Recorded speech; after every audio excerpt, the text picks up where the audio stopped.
Hello everyone, स्वागत है आपका अपने यूट्यूब चैनल लर्न विद प्रीत चौधरी में।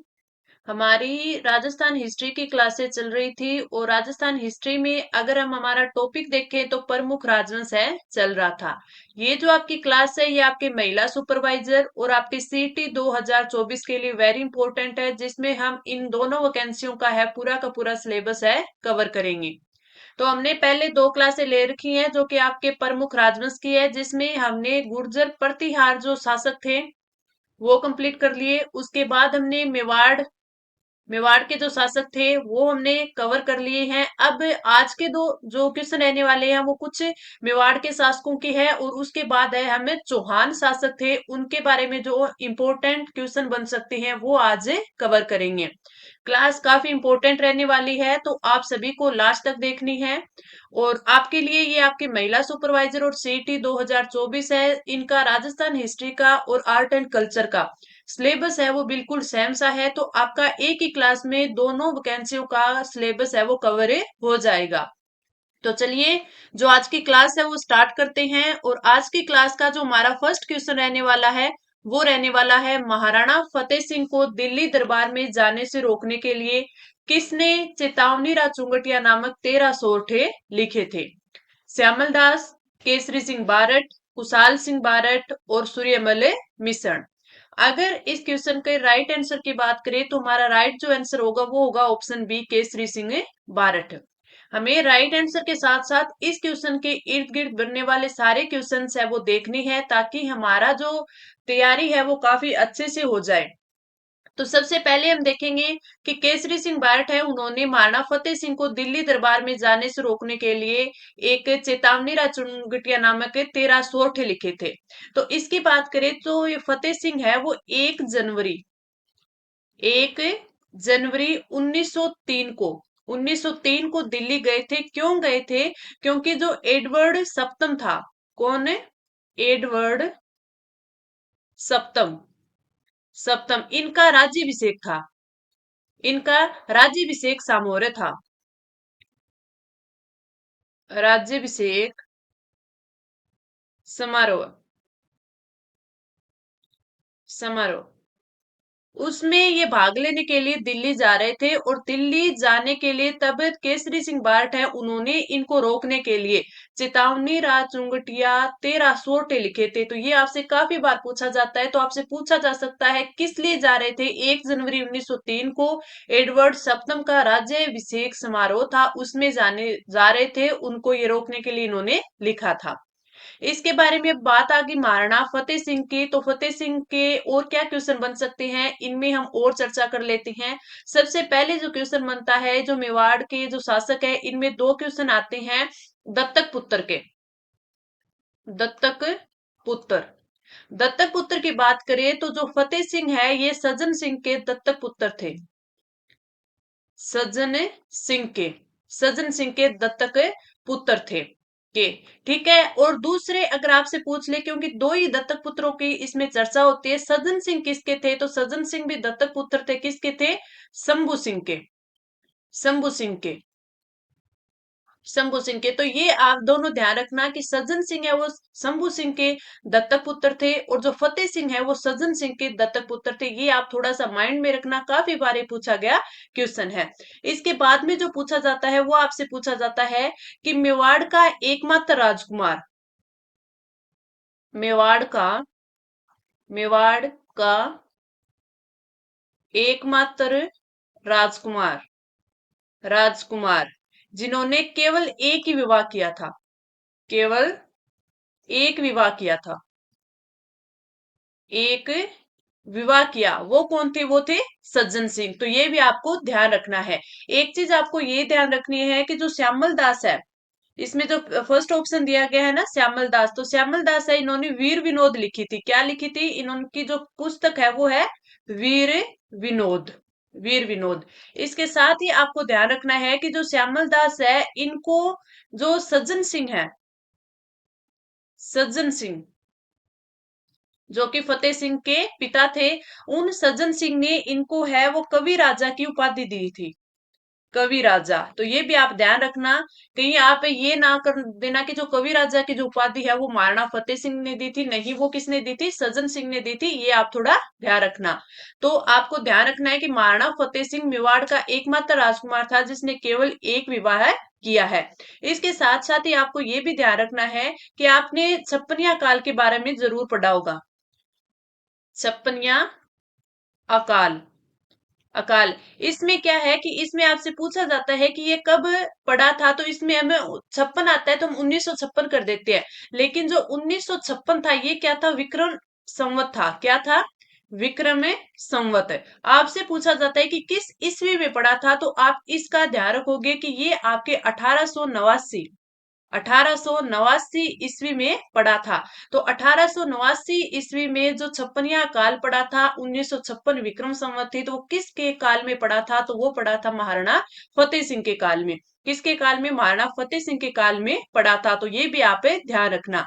और जो महाराणा फतेह सिंह थे, इनको अंग्रेजों के द्वारा एक खिताब दिया गया था। महाराणा फतेह सिंह को अंग्रेजों के द्वारा एक एक खिताब दिया गया था, और उस खिताब का नाम क्या था, ग्रांड कमांडर विक्टोरिया ऑर्डर। वो भी मैं यहाँ पे लिख देती हूं तो आपको याद रहेगा, grand commander Victoria order, Victoria order. तो ये भी आप याद रखना, कई बार पूछ लिया जाता है कि अंग्रेजों ने ये किताब है वो किसको दिया था, तो महाराणा फतेह सिंह को दिया था। इनका जो शासनकाल था वो कितना था, 1884 से 1929 तक, 1929 तक था। तो ये सारे के सारे क्वेश्चन है, आप एक साइड है वो नोट डाउन कर लेना, ताकि आप बाद में रिवीजन करो तो आपके लिए आसानी से याद हो जाए, और एक ही चीज है वो आपको एक चीज एक साथ मिल जाए। तो चलिए अब बढ़ते हैं हमारे अगले क्वेश्चन की तरफ। और हमारा जो अगला क्वेश्चन है वो है, खानवा का युद्ध है वो कब हुआ था। खानवा का युद्ध कब हुआ था, इसकी चर्चा हमने पिछली क्लास में कर ली थी। आई होप आपने अच्छे से वो क्लास ली होगी, तो आपको अब ये याद होगा कि खानवा का युद्ध है वो कब हुआ था।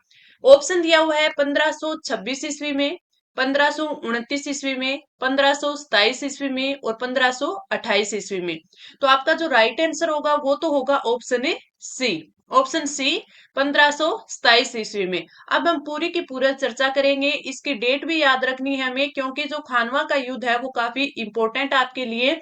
और सबसे पहले तो इसकी डेट देखेंगे कि ये 17 मार्च 1527 ईस्वी को हुआ था। फिर देखेंगे कि ये किसके बीच में हुआ था, तो ये बाबर वर्सेज महाराणा सांगा के बीच में हुआ था। और इसमें है विजयी कौन रहा था, तो आपको ये याद रखना है कि जो बाबर है वो इसमें विजयी रहा था, बाबर इसमें विजयी रहा था। इसके बाद देखेंगे कि ये हुआ कहाँ था, यानी जो युद्ध स्थल है वो कौन सा था, क्योंकि ये भी काफी बार एग्जाम में पूछा जाता है कि जो खानवा का युद्ध है वो कहाँ हुआ था। तो ये हुआ था रूपवास, या इसको रूपवास भी बोलते हैं। जो रूपवास है वो कहाँ पे है, वो भरतपुर में है। कहाँ पे है, भरतपुर में है। तो ये चीजें आपको याद रखनी है। इसके साथ साथ कई बार आपसे क्वेश्चन पूछा जाता है कि जो महाराणा सांगा थे, महाराणा सांगा थे, उन्होंने एक प्रथा अपनाई थी। कौन सी प्रथा अपनाई थी, इन्होंने पाती पर्वन की एक, पाती पर्वन, पाती पर्वन की एक प्रथा अपनाई थी। तो पूछा जाता है कि उन्होंने, महाराणा सांगा ने पाती पर्वन की प्रथा है वो किस युद्ध में अपनाई थी, तो उन्होंने खानवा के युद्ध में अपनाई थी। इस पाती पर्वन प्रथा का क्या अर्थ था, क्या किया था उन्होंने, तो युद्ध में सहायता के लिए इन्होंने शासकों को पीले चावल दिए थे। तो मैं यहाँ पे आपको नोट डाउन कर देती हूँ कि युद्ध में सहायता के लिए, सहायता के लिए शासकों को, जो कि इनके आसपास की जो रियासतें थी या जो इनके मित्र रियासतें थी, उनको इन्होंने पीले चावल दिए थे। पीले चावल, चावल भेजना, ठीक है। तो वो होती है पाती पर्वन प्रथा। आपने कई बार देखा होगा कि इसमें क्वेश्चन ये पूछा जाता है कि सांगा का साथ देने के लिए है वो कौन कौन सी रियासतें आई थी, या फिर आपसे पूछ लिया जाता है कि कितने राजा आए थे, कितने राव आए थे, और कितने सामंत आए थे। तो वो मैं आपको एक साथ है यहाँ पे लिखवा देती हूँ। सांगा का साथ देने, साथ देने कौन कौन लोग आए थे, कौन कौन इसमें जो इंपॉर्टेंट होते हैं वो भी आपसे कई बार पूछ लिए जाते हैं कि कौन कौन आए थे। और साथ में ये भी पूछ लिए जाते हैं कि कितना राजा आए थे, तो 7 तो राजा थे, 9 इसमें राव आए थे, और इसमें 104 सामंत ने भाग लिया था। सामंत इनकी सहायता करने के लिए पहुंचे थे, तो ये काफी बार आपसे पूछ लिया जाता है। अब ये जो खानवा का युद्ध है, इसमें जब सांगा की हार हुई थी और बाबर विजयी हुआ था, तो इसमें कारण पूछ लिए जाते हैं कि सांगा की जो हार है वो उसके कारण क्या थे। तो मैं आपको थोड़ा सा बता देती हूँ इसके बारे में, ताकि आपका रिकॉल हो जाएगा। एक तो इसमें जो इनके सहेल्दी कंवर है, इनके जो सेनापति थे, कौन थे? सहेल्दी कंवर। सैलदी कंवर, इन्होंने इसके साथ है यानी महाराणा सांगा के साथ है वो विश्वासघात कर दिया था। विश्वासघात किया था, जो कि इनकी हार का मुख्य कारण बना था। उसके बाद में जो बना था, तो बाबर ने है वो जिहाद का नारा दिया था। बाबर ने जिहाद का नारा दिया था, तो ये भी इनकी हार का कारण बन गया था, क्योंकि जो मुस्लिम थे वो सारे के सारे सैनिक थे वो एकजुट हो गए थे, उनमें वापस जोश आ गया था और उन्होंने अच्छे से वो लड़ाई लड़ी थी। तो जिहाद का नारा बाबर ने किस युद्ध में दिया था? खानवा के युद्ध में दिया था। इसके साथ साथ एक ये भी आता है कि जो तुगलक, जो इसमें तुगलगमा तुलुगमा में युद्ध पद्धति थी, वो कौन सी थी? तुलुगमा युद्ध पद्धति, वो भी इस युद्ध में अपनाई गई थी। युद्ध पद्धति इस युद्ध में अपनाई गई थी, तो वो भी आप याद रखना कि तुलुगमा जो युद्ध पद्धति है वो किस युद्ध में अपनाई गई थी? तो खानवा के युद्ध में अपनाई गई थी, जिसकी वजह से है वो सांगा की हार हुई थी। इसके साथ साथ ही इन्होंने तोपों का भी यूज किया था बाबर ने, तो वो भी काफी ज्यादा इसमें हार का कारण बना था। और जो बाबर ने है वो सैनिकों का कर भी माफ कर दिया था, कर भी माफ कर दिया था। तो इन्होंने काफी ये सारे कारण बन गए थे जो कि सांगा की हार के कारण बने थे, तो ये भी आप थोड़ा सा ध्यान रखना। एक तो खानवा का युद्ध है वो बाबर और सांगा के मध्य हुआ था, एक बाबर और सांगा के मध्य में है बयाना का भी युद्ध हुआ था, तो ये भी आपसे पूछा जाता है, बयाना का युद्ध। और इस युद्ध की अगर आपसे बात पूछ ले, तो ये भी किसके मध्य हुआ था? बाबर वर्सेज बाबर वर्सेज सांगा के मध्य हुआ था। और इसमें है वो विजयी कौन हुआ था? इसमें विजयी हुआ था सांगा, विजयी हुआ था सांगा। और इसमें अगर हम पूछ ले कि आपसे कि इनमें जो युद्ध में है वो भाग किस किस ने लिया था, तो इसमें एक तो सांगा थे, और जो बाबर थे, बाबर के जो सेनापति थे दो, कौन कौन से? एक तो मेहंदी ख्वाजा और एक इश्क ख्वाजा, उन सेनापतियों ने बाबर की तरफ से इस युद्ध में भाग लिया था, और विजयी इस टाइम हुआ था कौन है? महाराणा सांगा। और उसके बाद 1 महीने बाद है वो आपका एक ये युद्ध लड़ा गया था, कौन सा? खानवा का युद्ध। अगर आपसे पूछ ले कि बयाना का युद्ध है वो कब लड़ा गया था, तो इसकी भी मैं डेट आपको बता देती हूँ, 16 फरवरी, 16 फरवरी 1527। दोनों की आप याद रखना, और वो 1 महीने बाद लड़ा गया यानी 17 मार्च 1527। तो दोनों की आपको डेट याद रखनी है, ये भी काफी इंपॉर्टेंट है, पूछी जाती है। जब पूछे कि बयाना के युद्ध में जीत किसकी हुई थी, तो महाराणा सांगा की हुई थी, और खानवा के युद्ध में किसकी जीत हुई थी? बाबर की जीत हुई थी। और इसी जीत के कारण है वो भारत में मुगल वंश की स्थापना हुई थी। तो आपसे पूछ ले कि भारत में मुगल वंश की स्थापना है वो किस युद्ध के बाद में हुई थी, तो खानवा के युद्ध के बाद में हुई थी। तो ये एक क्वेश्चन था, और इसमें हमने काफी सारे क्वेश्चन है वो देख लिए, ताकि हमारी अच्छे से और बेहतर तैयारी हो सके। आगे बढ़े, अगला जो हमारा क्वेश्चन है वो है, निम्नलिखित में से किस इतिहासकार ने अमर सिंह प्रथम को वीर राजा का वीर पुत्र है वो बताया है? कर्नल जेम्स टोड ने, गौरीशंकर हीराचंद ओझा ने, दशरथ शर्मा ने, और उपयुक्त में से कोई नहीं। अगर इस क्वेश्चन की बात करें कि अमर सिंह प्रथम को वीर राजा है वो किसने बताया था, तो वो तो बताया था, आपका राइट आंसर हो जाएगा ऑप्शन बी, गौरीशंकर हीराचंद ओझा। गौरीशंकर हीराचंद ओझा है, उन्होंने अमर सिंह प्रथम को वीर राजा का वीर पुत्र बताया था। अब बात अगर आ गई है अमर सिंह प्रथम की, तो इनकी एक दो चीजें और हम देख लेते हैं जो कि काफी इंपॉर्टेंट रहती है। कई बार पूछ लिया जाता है कि जो राणा अमर सिंह प्रथम थे, इनका जो राज्याभिषेक है वो कहाँ हुआ था? राज्याभिषेक, अगर आपसे ये पूछ ले कि इनका राज्याभिषेक कहाँ हुआ था, तो राज्याभिषेक हुआ था चावंड में। कहाँ हुआ था? चावंड में हुआ था। कब हुआ था? 19 जनवरी 15 97 में हुआ था। 19 जनवरी 1597 में हुआ था। एक इनसे जो इंपॉर्टेंट क्वेश्चन आता है वो आता है कि इन्होंने एक प्रतियोगिता है वो करवाई थी, और उस प्रतियोगिता का नाम क्या है? उस प्रतियोगिता का नाम है हरावल प्रतियोगिता। हरावल प्रतियोगिता। हरावल प्रतियोगिता है वो कब करवाई गई थी? वो करवाई गई थी 1599 में। क्यों करवाई गई थी ये इंपॉर्टेंट बनता है। तो उसका जो आयोजन करवाया गया था, उसका आयोजन करवाया गया था, वो आयोजन करवाया गया था उंटाला दुर्ग के लिए। उंटाला दुर्ग के लिए। और उंटाला दुर्ग के लिए क्यों करवाया गया था? क्योंकि उंटाला दुर्ग के अधिकार को लेकर है वो ये प्रतियोगिता हुई थी। तो उंटाला दुर्ग के अधिकार को लेकर, अधिकार को लेकर ये आयोजन हुआ था। अब आपसे कई बार एग्जाम में पूछा जाता है कि ये उंटाला दुर्ग है, ये है कहां पर? तो उंटाला दुर्ग की बात आ जाए तो आप ध्यान रखना कि ये उदयपुर में है। ये दुर्ग है वो उदयपुर में। काफी बार ये पूछा गया क्वेश्चन है। तो आपको ध्यान रखना है कि जो अमर सिंह प्रथम थे उनका राज्याभिषेक सावन में 19 जनवरी 1597 में हुआ था। हरावल प्रतियोगिता का इन्होंने आयोजन करवाया था। कब करवाया था? 1599 में। और इसका आयोजन उंटाला दुर्ग के अधिकार को लेकर हुआ था। और उंटाला दुर्ग है वो कहां पर है? उदयपुर में है। ये काफी इंपॉर्टेंट क्वेश्चन बन जाते हैं, तो आपको ध्यान रखना है। एक क्वेश्चन अमर सिंह प्रथम से और भी बनता है जो कि वेरी इंपॉर्टेंट है, और वो कौन सा है? वो ये है कि जो अमर सिंह प्रथम है, इनके टाइम में मेवाड़ मुगल संधि हुई थी।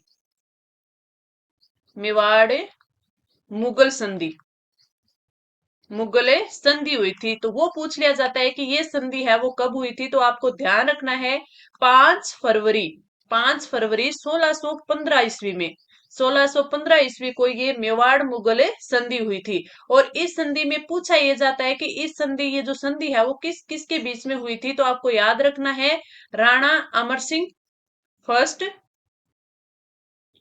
अमर सिंह फर्स्ट और जहांगीर के मध्य हुई थी।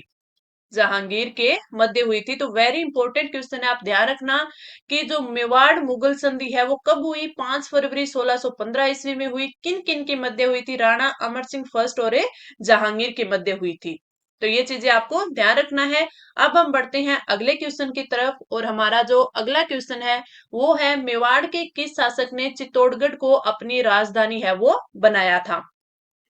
महाराणा सांगा ने, महाराणा मोक्कल ने, जेतर सिंह ने, और महाराणा तेज सिंह ने। तो आपका जो राइट आंसर होगा वो तो होगा आपका option A third, option A C, Jaitra Singh. Mewar के किस शासक ने चित्तौड़गढ़ को अपनी राजधानी बनाया था? तो ऑप्शन सी, जेतर सिंह ने बनाया था।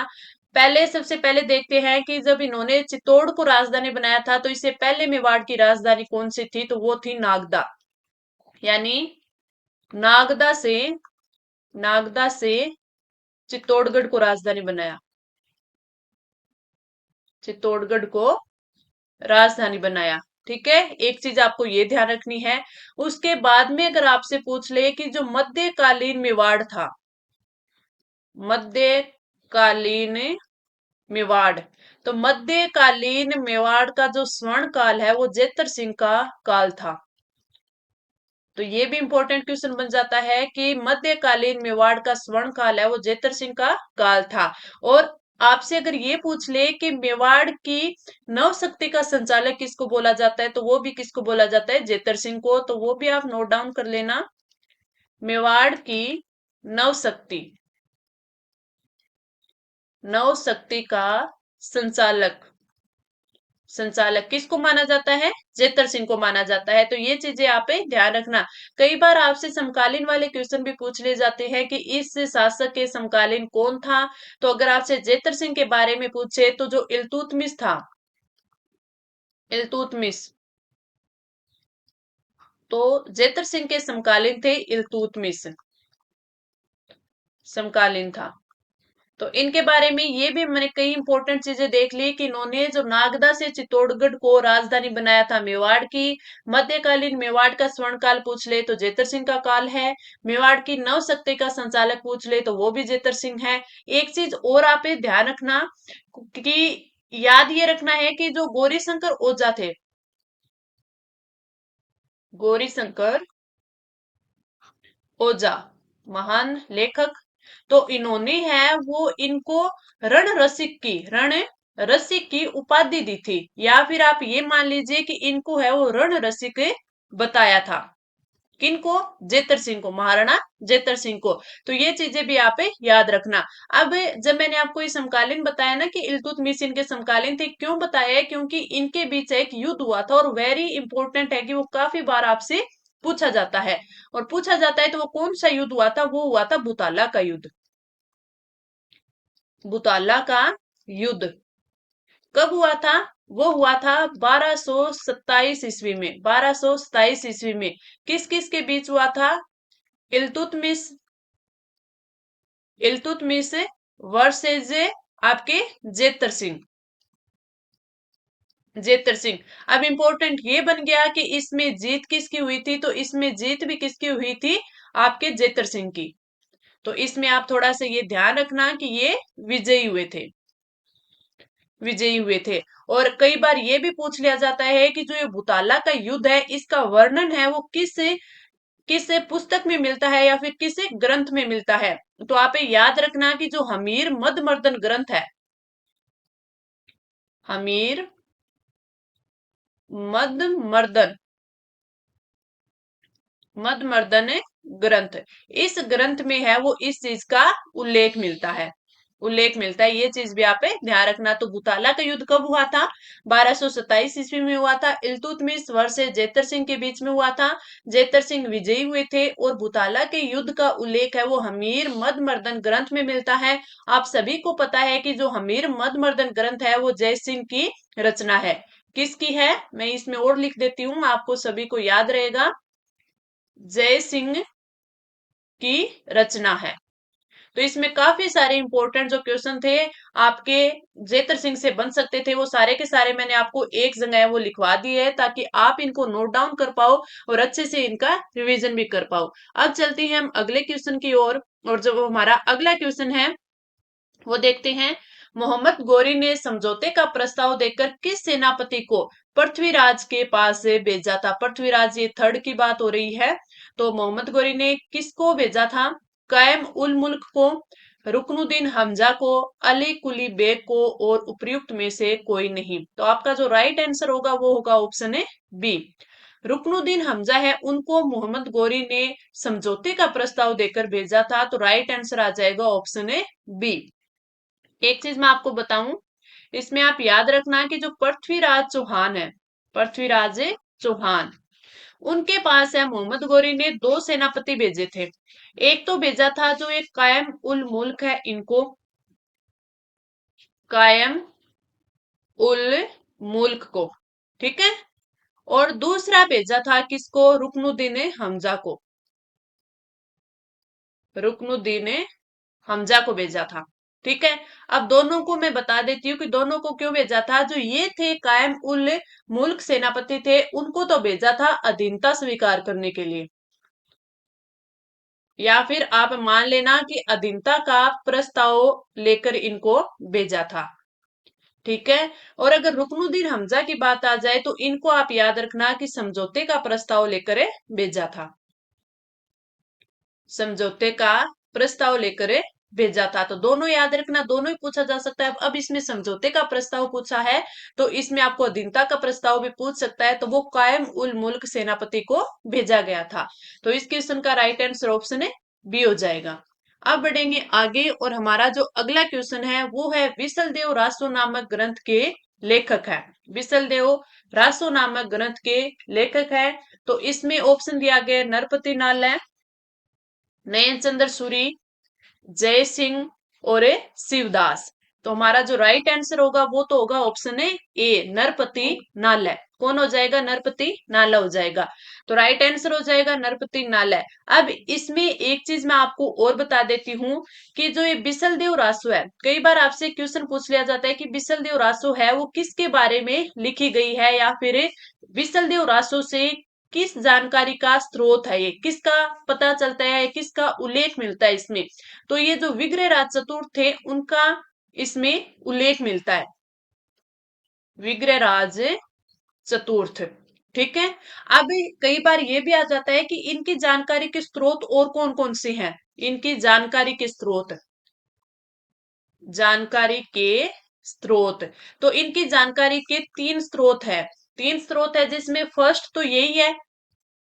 फर्स्ट कौन सी है? बिसलदेव रासो। बिसलदेव रासो, जिसके लेखक कौन है? नरपति नालय, इनके द्वारा रचित है। ठीक है। और जो ये बिसलदेव रासो है, इसमें कई बार ये पूछ लिया जाता है कि इसमें है वो वर्णन किस चीज का है। तो इसमें जो राजा की प्रशासनिक और जो राजनीतिक व्यवस्था होती है उसका वर्णन है। राजा की प्रशासनिक, प्रशासनिक एवं राजनीतिक व्यवस्था, राजनीतिक व्यवस्था का वर्णन, का वर्णन है, वर्णन है। ठीक है। तो ये आप ये चीजें ध्यान रखना, क्योंकि पूछा जा सकता है कि जो विग्रहराज फोर्थ थे, चतुर्थ थे, उनकी प्रशासनिक और राजनीतिक व्यवस्था का वर्णन है वो वर्णन है वो किस पुस्तक में है या फिर किस रचना में है। तो वो याद रखना विसल देव रासो में है, और इसके जो रचनाकार है वो कौन है? वो है आपके नरपति नालय। फर्स्ट ये हो गई। तो दूसरा जो स्रोत है वो कौन सा है? दूसरा स्रोत है ललित विग्रहराज। ललित विग्रहराज, विग्रहराज। अब इसकी बात करें तो इनकी रचना है वो ललित विग्रहराज की रचना की थी सोमदेव ने। किसने की थी? सोमदेव ने की थी। इसके बाद आते तीसरे स्रोत के बारे में कि तीसरा स्रोत कौन सा है। तो तीसरा हरिकेली नाटक है। हरिकेली नाटक, जो कि स्वयं किसके द्वारा लिखा गया है? स्वयं लिखा गया है विग्रहराज चतुर्थ के द्वारा। विग्रहराज, विग्रहराज फोर्थ के द्वारा है ये लिखा गया है, और ये संस्कृत में लिखा गया है। तो ये भी आप ध्यान रखना किस चीज में लिखा गया है? संस्कृत में लिखा गया है।